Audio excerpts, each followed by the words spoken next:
Imate li vi ova dva najčešća srbizma u svom svakodnevnom rječniku? Prvi je dali.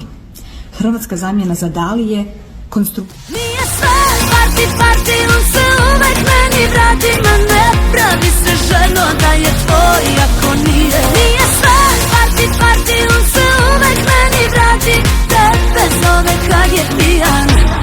Drugi najčešći srbizam je dozvoliti. Umjesto dozvoli mi da ti kažem, reći ćemo dopusti mi da ti kažem.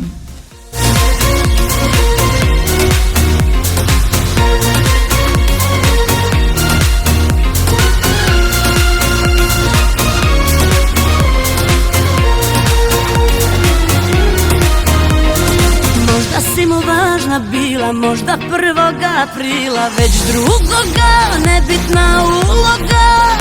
Nije ljubav Eldorado, slagao ti srce mlado.